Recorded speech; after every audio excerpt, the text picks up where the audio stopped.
வழக்கறிஞராக மக்கள் பணி செய்த தன்னை அரசியல் களத்தில் இறங்கி மக்கள் பணி செய்ய தாவைக்க வாய்ப்பளித்துள்ளதாக கோவை சிங்காநல்லூர் தொகுதியில் போட்டியிடும் தாவைக்க வேட்பாளர் KS ஸ்ரீஹரி பிரசாத் தெரிவித்துள்ளார்.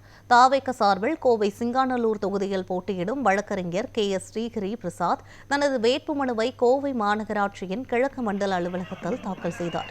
அப்போது கோவை சிங்காநல்லூர் உழவர் சந்தையிலிருந்து செண்டை மேளம் முழங்க கரகாட்டம் உள்ளிட்ட கலை நிகழ்ச்சி நடத்தி ஊர்வலமாக வந்து பொதுமக்களிடம் கவனத்தை பெற்றது. பின்னர் செய்தியாளர்களை சந்தித்த அவர் சிங்காநல்லூர் தொகுதி மக்களுக்கு எந்த அடிப்படை வசதிகளும் கிடைக்கவில்லை என குற்றம் சாட்டினார்.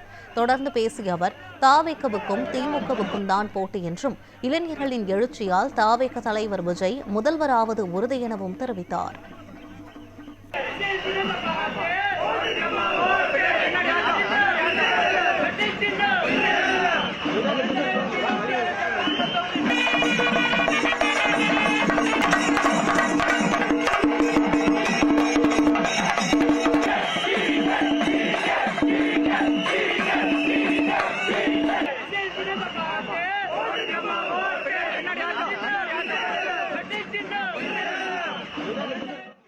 நாங்கள் சிங்கநல்லூர் சட்டமன்றத்தில் பார்த்தீங்கன்னா நாங்கள் டெய்லி கேன்வாஸ் போயிட்டு இருக்கோம்.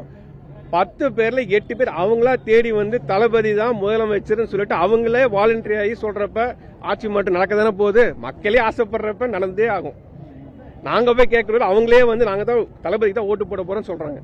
நாங்கள் வழக்கறிஞராக நிறைய மக்கள் பிரச்சனையை எடுத்து நான் பேசியிருக்கோம், மக்களுக்காக வந்து குரல் கொடுத்திருக்கோம். இந்த முறை சிங்கநல்லூர் சட்டமன்ற தொகுதிக்கு மக்களுக்காக நான் அசம்பிளியில் குரல் கொடுத்தே தீர்வேன். தளபதியும் கண்டிப்பா அந்த மக்கள் பிரச்சனையை கண்டிப்பா தீர்ப்பேன். அதுல எந்த ஒரு மாற்றமும் வேண்டாம்.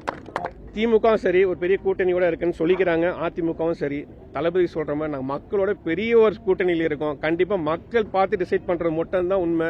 மக்கள் எங்களோட இருக்காங்க. ஆட்சி மாற்றம் நடந்தே தீரும். ஒரு மாற்றம் மக்கள் நினைக்கிறப்ப நாங்க தானே மாற்றம். கண்டிப்பா ஆட்சி நாங்கள் இந்த மாதிரி பிடிப்போம்.